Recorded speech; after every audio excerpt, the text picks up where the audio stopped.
네, 다양한 사건 사고 속 법적 쟁점들 짚어보겠습니다. 서정빈 변호사와 함께합니다. 어서 오십시오.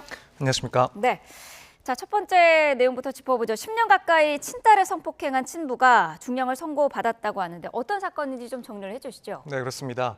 최근 서울 고등법원 춘천재판부 형사 1부에서 이 성폭력 처벌법상 친족관계에 의한 강간과 또 살인미수 등의 혐의로 A 씨에게 징역 25년을 선고를 했습니다. 네. 그 해당 사건 내용을 보면 A 씨는 지난 약 10년 동안 친딸을 상대로 상습적으로 성적 학대를 하고 또 딸이 싫다고 하면 폭력적인 행동을 보이면서 추행을 하는 그런 성폭력을 일삼았던 사건이고요. 네. 뿐만 아니라 딸이 성관계를 거부했을 때 이게 불만을 품고 일산화탄소 중독으로 이 딸을 살해하려 했다가 아하. 실패하기도 했던 사건입니다. 네.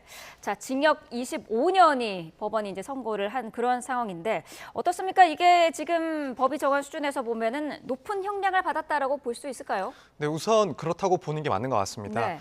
양형 기준에 의하면 이 친족 강간의 경우에는 가중했을 때 7년에서 10년 정도의 그런 형을 선고하도록 권고를 하고 있습니다. 네. 또 살인 미수의 경우에는 대부분의 경우 10년 이상으로 이제 선고를 하는 경우가 잘 없습니다. 그래서 이런 것들을 고려했을 때 25년을 선고받은 이 사건은 아무래도 중형을 선고했다고 보는 것이 맞는 것 같습니다. 네.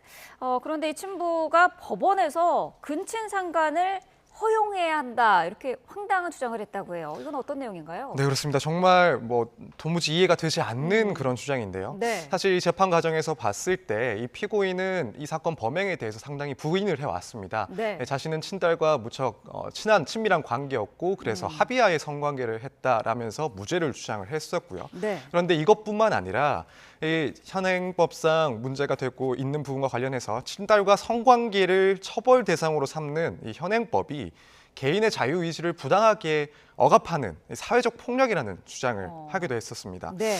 근데 도무지 사실 이건 이해할 수가 없는 주장이죠. 그렇죠. 이 A 씨는 딸과 성관계를 했다는 그런 이유로 처벌을 받은 게 아니라 딸을 폭행하고 협박해서 강간했다. 그런 혐의로 처벌을 받은 것이기 때문에 네. 근친간의 성관계를 허용해야 된다라는 이런 주장 자체는 살펴볼 여지도 없는 그런 내용이고요. 오히려 이런 비상식적인 A 씨의 주장을 봤을 때 자기 범행에 대해서 전혀 반성이 없다라고 보여질 수가 있고 네. 또한 매우 왜곡되고 그릇된 성관념을 가지고 있기 때문에 향후에 재범의 위험성도 있다라고 판단할 여지가 있는 부분들입니다. 네. 이런 어이없는 주장뿐만이 아니라 자신의 범행을 일지 형태로 기록을 했다고 하는데 이런 내용들이 좀 형량에 영향을 미쳤을 것 같아요. 네, 그렇습니다. 그 1심 판결문을 보면 A 씨는 딸을 상대로 저지른 성폭력 범죄를 일지 형태로 기록하기까지 했던 것이 확인이 됩니다. 네. 그 밖에도 앞서 말씀드린 것처럼 이 자기 범행에 대해서 전혀 반성하지 않고 합의하에 성관계가 있었다. 그리고 근친상간을 허용해야 된다라는 그런 터무니없는 주장을 하고 있기 때문에 네. 해왔기 때문에 이 법원에서는 아무래도 이런 것들을 종합했을 때 죄질이 극히 불량하고 향후에 개선 여지도 전혀 없다라고 판단을 했을 것으로 보입니다. 그렇기 네. 때문에 25년이라는 비교적 중한형을 선고한 것으로 보입니다. 네. 굉장히 충격적인 그런 내용이었습니다. 다음 내용으로 넘어가 보도록 하겠습니다. 일본도로 이웃을 잔혹하게 살해한 사건이 발생한 지 2개월이 지나지 않았는데 지난 추석 연휴에 일본도를 들고 거리를 배회하던 남성이 붙잡혔더라고요. 어떤 내용인가요? 네, 그렇습니다. 이 14일 오후에 있었던 일입니다. 네. 경기 의정부시의 한 노상에서 총 길이 106cm의 일본도를 비닐로 감싼 채로 약 600m 거리를 이동한 남성에 대한 이야기입니다. 네. 이 사람을 목격한 시민이 경찰에 신고를 했는데 술을 마신 남자가 일본도를 들고 걸어가고 있다라고 이제 제보를 했습니다. 이에 경찰에서는 약 50명이 출동을 했고 이날 오후 6시에 남성을 주거지에서 검거를 했는데요. 네. 이 사안에 대해서 남성은 돌아가신 외삼촌 집에 있던 일본도를 외삼촌이 가지고 있던 그 일본도를 어머니 집에 두고 있었는데 내 집에 진열하기 위해서 들고 네. 나왔다라는 내용으로 진술한 것으로 전해집니다. 그 일본도가 신고가 되지 않은 도금이었던 거죠? 네, 그렇습니다. 현행 총포 화약법상 이런 도검들을 소지하기 위해서는 허가를 받아야 됩니다. 네. 그리고 허가를 받지 않고 도검을 소지한 경우에는 최대 5년 이하의 징역 또는 1천만 원 이하의 벌금에 처해지게 됩니다. 그렇군요. 자, 지금 보니까 이 일본도 사건 이후에 지금 경각심이 커지고 있는 그런 상황인데, 도검 소지 허가 이거 자체가 너무 허술한 거 아니냐 이런 지적이 계속 나오고 있거든요. 어떻게 보시나요? 네, 문제는 이 도검 소지 허가를 받을 때 결격 사유가 되는 그런 정신 질환 등이 있는지 여부를 확인하기가 사실 쉽지가 않은 그 부분이 문제가 되고 있습니다. 네. 이 총포화약법에서는 뭐 심신상실자나 혹은 약물, 알코올 중독자 또 중한 정신적인 질환을 앓고 있는 사람들에 대해서는 총포나 도검을 소지할 수 없도록 하고 있습니다. 네. 그런데 이 도검의 경우에는 이 총포의 경우와 달리 운전면허증만 제출하면은 그런 정신질환 진단서를 굳이 제출하지 않더라도 소지 허가가 나오는 그런 간소화된 절차가 이제 규정이 되어 있습니다. 네. 뿐만 아니라 그렇기 때문에 이런 문제들로 인해서 정신질환이 있는지 결격 사유가 있는지를 확인하는 데 상당히 어려움이 있고요. 또 뿐만 아니라 이 3년마다 갱신을 해야 되는 허가를 갱신해야 되는 총포류와는 다르게 네. 이 도검의 경우에는 그런 갱신 제도가 없습니다. 그렇기 때문에 허지 당시에는 뭐 적법하게 허가 당시에는 적법하게 소지가 시작됐다고 하더라도 네. 이후에 결격 사유가 발생했을 때 이 점들을 확인하고 추적할 수가 없다는 문제점이 존재하고 있습니다.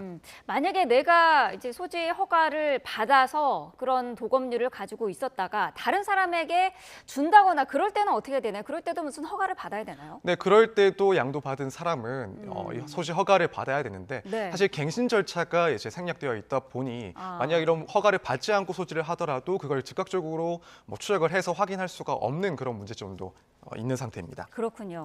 자, 최근에 이런 사건이 계속 일어나다 보니까 경찰이 도검 전수 점검을 시행을 했는데 보니까 부산 지역에서만 폐기한 일본도가 250정이 넘더라고요. 네, 그렇습니다. 8월 초부터 이제 경찰청은 약 한 달 동안 이 전수 조사를 실시를 했습니다. 네. 그리고 최근 부산 경찰청에서 밝힌 내용에 의하면 이 3,500여 정의 도검을 점검을 했고 그중에 결격 사유 등이 포함된 그런 소지 허가 취소가 되는 그런 도검들이 549정이었습니다. 네. 그리고 뭐 분실된 도검들을 제외했을 때 전체 280여 정을 회수하고 폐기를 했는데 그중에 90%에 가까운 250여 정이 일본도였던 것으로 확인이 됐습니다. 네. 앞서서 말씀하신 그 소지 허가 갱신하는 그런 부분에 대해서도 사실 법 개정이 좀 필요한 부분 아니겠습니까? 네, 맞습니다. 현행법상 지나치게 간소화돼서 소지 결격 사유를 판단하기 어려운 현행 네. 이제 도검과 관련된 면허 제도를 개선해야 될 필요가 분명히 있습니다. 뿐만 아니라 이 사후적으로도 그 결격 사유가 존재하는지 여부를 확인하기 위해서는 네. 도검이 뭐 양수될 경우 그 정보를 또 누락하는 것을 막기 위해서 역시 이런 갱신 절차들이 좀 입법이 돼야 될 것으로 보이고요. 네. 뭐 다행히도 국회에서는 이런 총포화약법의 개정을 추진을 하면서 말씀드린 바와 같이 이런 필요한 서류들을 필수적으로 제출하도록 하고 이후에 네. 갱신도 그 일정 기간 동안 처리하도록 하는 그런 규정을 담은 개정안을 지금 검토하고 있는 것으로 알고 있습니다. 네, 조금 더 구체적인 그런 법적인 조치가 필요할 것 같습니다. 주말 내내 지금 뭐 칼부림 예고 글로 공포가 확산되고 있었는데 야탐역 칼부림 예고가 있었습니다. 범행을 예고한 날짜가 이제 오늘 오후 6시인데 아직 작성자를 잡지 못했어요. 추적 중인 거죠? 네, 그렇습니다. 이 18일에 한 커뮤니티에서 올라온 내용인데요. 야탐역에서 월요일, 그러니까 오늘 오후에 30명을 찌르고 죽는다라는 글이 처음 게시가 됐었고요. 네. 뭐 최근에 부모님 자신을 버렸고 친구들도 자신을 무시했기 때문에 극단적인 선택을 하려 하는 것이다라는 그런 내용의 글을 올렸습니다. 네. 뭐 이 글이 올라오고 신고가 됐을 때 이제 경찰은 야탐역 일대에 기동 순찰대 인력을 투입을 해서 집중 순찰을 시작을 했고 현재까지도 그 용의자를 특정하기 위해서 수사를 진행하고 있는 상황입니다. 네, 이 야탐역에 이어서 대치동 칼부림 예고글도 등장을 했는데 이런 글에 대해서 작성한 사람들은 검거가 되면은 어떤 처벌을 받게 되나요? 네, 우선 협박죄로 처벌이 될 수가 있습니다. 네. 게시글을 직접 본 사람에 대한 협박이 성립하는 것은 물론이고 사실 이것을 뭐 전달받거나 혹은 배포된 내용을 보고 공포를 느낀 그런 일반적인 시민들도 피해자로 볼 수 있는지에서는 다소 논란이 있지만 네. 최소한 이 글을 직접 본 그런 사람들에 대해서는 협박죄가 성립한다고 볼 수 있습니다. 또 그 밖에 위계에 의한 공무집행 방해도 성립이 될 수 있는데요. 네. 만약에 실제로 이런 범행을 실행할 의사는 없었고 뭐 장난으로 이런 글을 게시했다라고 한다면 그런 경찰관들에게 오인을 만들고 또 그로 인해서 직무를 방해한 것이기 때문에 네. 이 위계에 의한 공무집행 방해죄로도 처벌이 될 수가 있습니다. 사실 그 밖에 이 살인예비죄까지도 추가를 해서 기소하는 경우들이 있습니다. 네. 다만 여기에 대해서는 그 처벌 자체가 조금 어려운 경우가 발생할 수 있는데 뭐 예컨대 범행 도구를 직접 구매를 했다 혹은 구체적인 범행 계획을 세웠다 이렇게 살인 범죄를 저지르기 위한 준비를 했다라는 단계까지 나아갔다면 네. 살인 예비죄로도 처벌할 수 있지만은 만약 그 정도까지 단계에 나가지 않았다라고 한다면 이 살인 예비죄로는 조금 처벌하기가 어렵습니다. 이런 살인 예고글이 사실 이번이 처음이 아니었고 이전에도 상당히 있어 온 그런 상황인데 이전에 이런 글을 작성한 사람들은 어떤 처벌을 받았나요? 네, 뭐 이전에도 뭐 신림역에서 이런 네. 사건을 예고하거나 대림역에서 이런 사건을 예고하는 등 사실 유사한 범행들이 많이 있었는데요. 네. 예, 결과들을 다 살펴보면 대부분은 집행유예 선고를 받고 물론 뭐 처범이거나 이런 경우들까지 다 고려를 했기 때문에 그런 판단을 받았는데 네. 일단 대부분의 경우에는 실형보다는 집행유예를 선고받은 수준에서 처벌이 그쳤습니다. 그렇기 때문에 사실 이 대중에게 주는 공포감에 비해서 처분이 너무 약하다 이런 지적이 있습니다. 보완법이 좀 필요하지 않을까요? 네, 그렇습니다. 현행법상 이제 형법상 협박죄의 경우에는 최대 징역 3년까지 선고를 할 수가 있습니다. 그래서 네. 비교적 이런 사건들에 적용하기에는 우선 형량의 상한이 너무 낮다라는 지적이 있고요. 특히 이 형법상 협박죄의 경우에는 피해자가 특정될 것을 전제하고 있다 보니 이런 사건들과 같이 피해자가 특정되지 않고 대중을 향해서 발생하는 이런 범죄들에 대해서는 그대로 적용하기에 어렵다는 그런 지적들도 있습니다. 그렇기 때문에 개정의 필요성이 계속 언급이 되고 있고 네. 현재 국회에서도 이런 건들에 대해서 그러니까 사람의 생명이나 신체를 위해하겠다고 공중을 협박하는 그런 범행에 대해서는 공중협박죄라고 해서 네. 최대 5년 이하의 징역까지도 선고할 수 있는 그런 규정을 신설하는 것을 또 검토 중으로 알고 있습니다. 그렇군요. 자, 마지막 이슈 짚어보도록 하겠습니다. 최근 청소년들이 온라인 불법 도박에 빠지는 사례가 늘고 있다고 하는데 짚어보니까 처음 이 도박을 시작하는 나이가 중학교 때부터가 많다고 하더라고요. 네, 최근 설문조사에 의하면 이 청소년들의 응답자 중 1.5%의 학생들이 도박을 경험을 해봤다라고 응답을 했고 네. 문제는 그중에서 50%에 가까운 학생들이 그 도박을 접할 시기를 중학생 때부터였다라고 응답을 했습니다. 네. 그래서 우리가 생각했던 것보다 훨씬 어린 나이에 이렇게 도박을 접하게 되었다는 것이 상당히 좀 충격적으로 다가오고 있는 내용입니다. 네, 금전이 오가는 도박 행위는 사실 이게 불법인데 청소년들 같은 경우에는 이런 불법 도박을 했을 경우에 어떤 처벌이 주어지나요?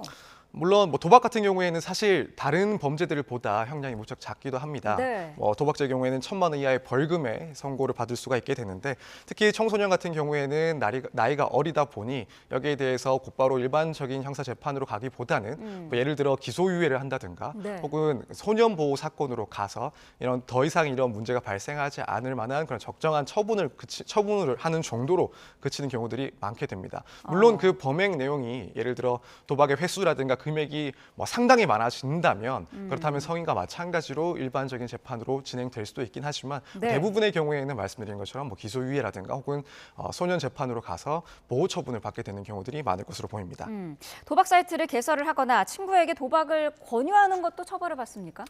단순히 도박을 권유했다라는 정도로는 뭐 도박 범행을 방조했다고 보기엔 조금 어려운 점이 있는 것 같습니다. 하지만 만약 미성년자라 하더라도 이런 도박 사이트를 개설했다라고 한다면 여기에 네. 대해서는 이 도박 공간 개설죄에 해당하고 또 처벌을 받게 될 수가 있습니다.